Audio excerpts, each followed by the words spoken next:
Hi, Abraham. What exactly is a thought? It's a point of focus. It's a question, or it's an opinion. It's a statement. It's an awareness. It really is an interpretation, your interpretation of a vibration. So it's a culmination of how you've been trending as it is focused in any moment in time. It's a perception, an awareness. You go on. You say, Abraham, you say, a belief is a thought I keep thinking. But it's not like I'm constantly repeating the words. I believe the sun is in the sky, warming the planet perfectly, for example. And yet I believe that is true. So you're stating something that makes it easier to answer your own question. You have an awareness or an opinion that the sun is in the sky, and you've heard enough about what you think that means that you don't have to keep acknowledging it every day. You don't have to go out every day to see if it's still true. So there are many things that you've come to know that then you continue to assume because your life hasn't helped you to change your mind about it. So you're right, there are many things that have been trending or have been in motion for such a long time that you just accept them as what is. From our perspective, we would call non-physical that. Not that it is unchanging, but that it is consistent. It is reliable. It is countable uponable. You say, and I believe an untold number of things, even during times of meditation when my mind is quiet. And it's not like I suddenly start to float because I've stopped thinking that gravity keeps us on the ground.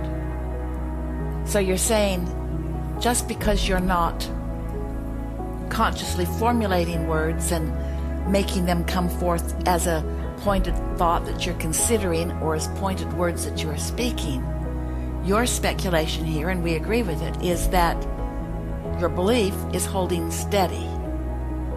We would like to introduce into this conversation, it is continuing to trend because nothing in your experience has caused you to focus it into a different direction of trending.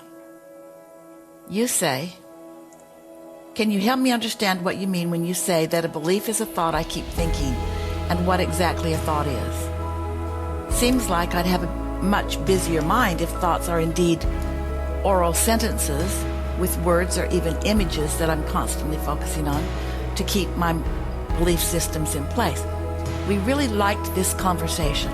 We thought it was a really good place to start today as we're talking more and more about trending, about thoughts or points of focus that are trending in a direction of wanted or in a direction of unwanted, in a direction of solution or in a direction of problem, in a direction of answer or in a direction of question. So maybe the best word to convey in a way you can feel it, what a thought is focus. And the reason that we like that word so far the best in this important conversation is because if a thought isn't active, then it's inconsequential. So your question is really a good one. So that must mean, Abraham, since I have beliefs, those thoughts must remain active. And that really is the point that we want to make with you. Active thoughts still are part of your point of attraction, and inactive thoughts are not. It's why in the last week and 2 weeks, as we talked about clearing clutter for clarity, we talked about how if you're in a room that is cluttered feeling, overwhelming, you can't find anything, and you play the game of setting up some boxes and putting things in the boxes that are not currently active or important in your experience. Many of you wrote in to say that as you applied that particular process this week, the benefit, we'll read some of those. And so we took the clearing clutter for clarity process a little further, and we said, wouldn't it be a good idea if any active thought that promotes negative feelings, wouldn't it be a good thing if you could deliberately put those thoughts in a less active place? Like deliberately say, this isn't helpful. I'm not going to focus upon that. Instead, I'm going to focus on this. Esther had the most remarkable experience this week because if you've been listening to us for a little while, a few weeks ago, she let you know through an email, and we talked about it a bit, that she got shingles. A very unpleasant experience, to say the very least. Clarifying experience. And we don't want to get into the what brought it on part. Maybe something will inspire that later on. But it was a manifestation that was not far apart from some of the worry and anxiety that she'd been feeling over a number of different things that mostly had to do with the world at large and other people and people she cares about and blah, blah, blah. And herself in relationship to all of that too. But the reason that we're wanting to bring it up now is because in the last several days, as the experience of the discomfort of the shingles has begun to subside some, Esther noticed something quite incredible, because she thought, I've been sitting through these weeks of mostly uncomfortable being in my skin. But during the Abraham Now broadcast, I've not had an awareness of that discomfort that was so chronic and steady most of the time, day and night. And she thought, that's so interesting. It's the same body, and it's the same shingles, and it's the same blisters on the skin. It's the same nerve endings. But when Abraham is flowing through me, Abraham's mind has me. And when I'm flowing through me, I might be in sync with Abraham, or maybe not. And since these shingles showed up, they've been on my mind, not on Abraham's mind, but on my mind. And Esther thought, that really is worth thinking about.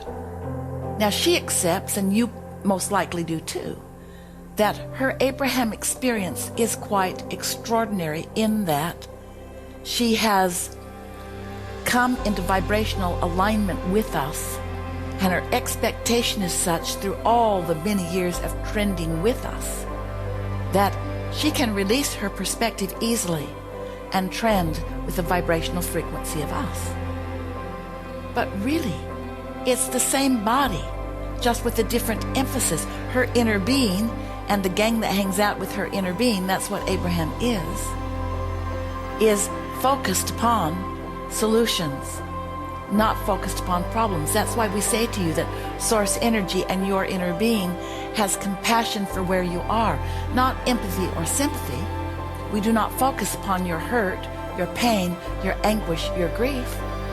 We focus upon the desire that you now hold as a result of those experiences. And so Esther decided to really give this some of her attention. And she noticed that every now and again, through something she received on her phone, or something that came in an email, or something that someone said to her, something that she heard on television, or a thought that was randomly moving through her unfocused, unfiltered mind, she would feel physical discomfort happening at a more acute level. And she would say, enough already. This has been weeks. I am so done with this. At which point the discomfort would accentuate to the point that she was wondering almost what to do. How can I stay in my body? But now she's having these new thoughts about it is her body, but she has the ability to focus in this body, at this body, through this body, from different vibrational vantage points, from the upper half of the emotional scale or the lower half of the emotional scale. And she began to notice pointedly that the increase in discomfort was happening mostly in her own complaining about something, or in her listening to someone else's complaining about something, even strangers complaining about things, or her concern about world events. It was extraordinary to her to begin to notice that she could hold herself for minutes at a time in comfort just with the focus of her mind. And every now and again, her mind would go off on a tangent, off on a trend that she hasn't taken the time to do anything about. And then. So, we're just throwing this in. We want you to feel the power of your focus. We said to Esther, when she asked her first questions about this shingles mania that is going on in her body and bubbling up to the surface, there were plenty of underlying, trending thoughts of emotional discomfort before it ever came to a physical manifestation. And the fact that you're willing to endure the discomfort rather than do something about it by reaching for a better feeling thought is what we have always meant when we say you got some negative vibration going on. That's what your point of attraction is, and you don't do something about it, it will get bigger. And then Esther understood so clearly by taking it to an even further extent. The actual physical discomfort is controllable with her thought. The actual physical discomfort, just like the emotional discomfort, is controllable with thought. But, of course, it all depends upon how you're trending. Something really blindsiding you because you've been trending that way, unaware of it because you've grown accustomed to that same negative emotion. It's just the way life is these days. It's just what life is during the pandemic. It's just something I put up with. Friends, we don't think it's a good idea to put up with negative emotion. And we think it's a really good idea to have so many goals and so many intentions in place that anything that's in the way sticks out like a sore thumb and you recognize it as a trend that is not serving you. You can focus yourself into better and better feeling emotions. And you can focus yourself into better and better feeling manifestations too. But it takes understanding what a thought is, as our friend is wanting to know. A thought is a focused vibration that then plays a scenario in your mind. A thought is a sophisticated, evolved vibration that has enough momentum and enough cooperative components, wanted or unwanted, that you are able to translate a meaning from it. People worry about their unconscious thoughts, and we say, nothing to worry about with unconscious thoughts, because if they are unconscious, you're not feeling negative emotion. And if you're not feeling negative emotion, there's not enough of a trend going on that it is affecting your point of attraction. What a good conversation.